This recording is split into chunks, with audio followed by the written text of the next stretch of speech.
आज न्याय के पथ पर एक ठोस कदम उठाया इस जजमेंट की वजह से। हमारे जितने भी दिवंगत कार्यकर्ता हैं उनके परिवारों को आज संदेश है कि इस लोकतंत्र में अपनी आस्था को खोने की कोई जरूरत नहीं है, क्योंकि अंतोगत्वा न्याय होगा। वो भरसक प्रयास जो टीएमसी ने किया कि एविडेंस डिस्ट्रॉय हो, तब भी वो महिलाएं जिन्होंने कोर्ट के दरवाजे को खटखटाया या कमीशन तक अपनी आवाज को पहुंचाया बलात्कार के बाद, आज उनके लिए संदेश है कि न्याय होगा। इस जजमेंट में कुछ ऐसी तीखी टिप्पणियां हैं जो मैं आपके ध्यान में लाना चाहती हूं। जजमेंट में कोर्ट ने साफ कहा है कि जानबूझकर पश्चिम बंगाल की सरकार ने एक कैलकुलेटेड साइलेंस मेंटेन की ताकि एविडेंस डिस्ट्रॉय हो सके। जजमेंट में साफ लिखा है कि 60% से ज्यादा इंसिडेंट्स में एफआईआर दर्ज ही नहीं हुई। और अगर आप जजमेंट को पढ़ें तो उसमें यह भी कोर्ट ने लिखा है कि कई विषयों पर कोर्ट ने स्वयं डॉक्यूमेंट्स, दस्तावेज मांगे हैं, लेकिन पश्चिम बंगाल के प्रशासन ने उन दस्तावेजों को कोर्ट के सम्मुख प्रस्तुत नहीं किया। आप सोचिए, जो पश्चिम बंगाल का प्रशासन कोर्ट को आंख दिखा सकता है, वो एक साधारण नागरिक का क्या हश्र करता होगा। अगर बात करें टीएमसी के, तो लीडर है सौगता राय, उन्होंने ये कहा कि ये राज्य का अधिकार है इस फैसले से। राज्य का अधिकार क्या महिलाओं का बलात्कार करना है? राज्य का अधिकार क्या लोगों की हत्या करना है? क्या पश्चिम बंगाल राज्य का अधिकार ये है कि वो भारतीय जनता पार्टी के कार्यकर्ताओं के घरों को लूटे, जलाएं और हिंदुस्तानियों को अपने ही देश में शरणार्थी बना दे? उनका दोष मात्र ये कि वो भारतीय जनता पार्टी के समर्थक हैं। क्या ये राज्य का अधिकार है? राज्य का अधिकार ये है कि एक 60 साल की औरत का उसके पोते पोतियों के सामने बलात्कार करे टीएमसी के नेता और कार्यकर्ता? राज्य का क्या ये अधिकार है कि टीएमसी का एक नेता सार्वजनिक बिठाकर भाजपा के एक पुरुष कार्यकर्ता को कहे कि अगर गांव में घुसना है तो रात को अपनी बीवी को हमारे पास भेजो? क्या सौगता राय को ये लगता है राज्य का ये अधिकार है? हालांकि इस मामले में टीएमसी ने यह भी कहा है कि जो इन्फ्लुएंस में दिए गए हैं रूलिंग पार्टी की तरफ से, इस तरीके के कई बयान टीएमसी के निकलकर सामने। टीएमसी ने जितने भी दस्तावेज प्रस्तुत किए, टीएमसी के भी तो प्रतिनिधि कोर्ट में थे।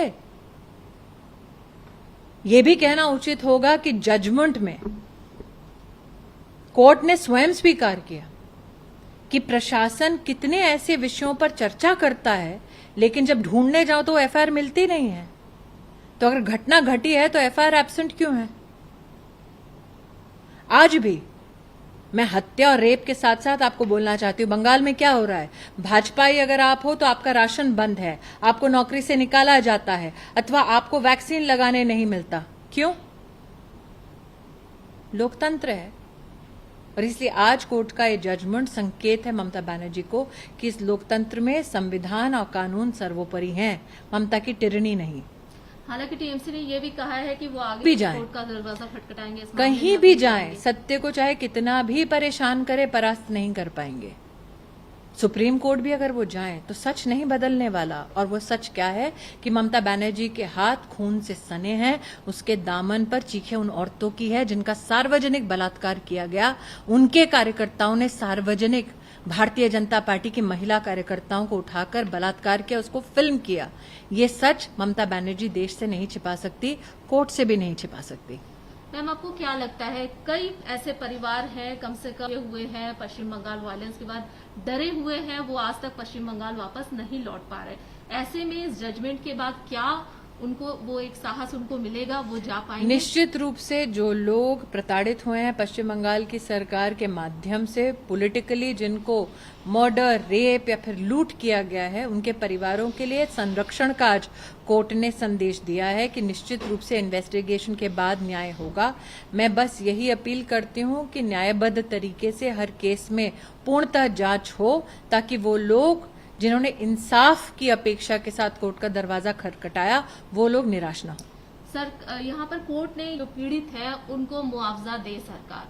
आपको लगता है ज्यादातर संख्या जो पीड़ित की है वो या तो बीजेपी? देखिए, मुआवजे के संदर्भ में मैं इतना ही कहना चाहूंगी, कोर्ट ने अपनी एडमिनिस्ट्रेटिव और जुडिशियल ड्यूटी का निर्वाह किया है। लेकिन एक कार्यकर्ता होने के नाते आज मैं कहना चाहती हूँ, मेरे जिस कार्यकर्ता को मौत के घाट उतारा गया, क्या उसके परिवार को मैं लौटा सकती हूँ? वो कार्यकर्ता, जिस महिला कार्यकर्ता की इज्जत लूटी गई, क्या मैं उसको किसी प्रकार से सांत्वना दे सकती हूँ? अगर संतोष उस परिवार को या उस महिला को होगा तो तब होगा जब गुनहगारों को कड़ी से कड़ी सजा मिलेगी।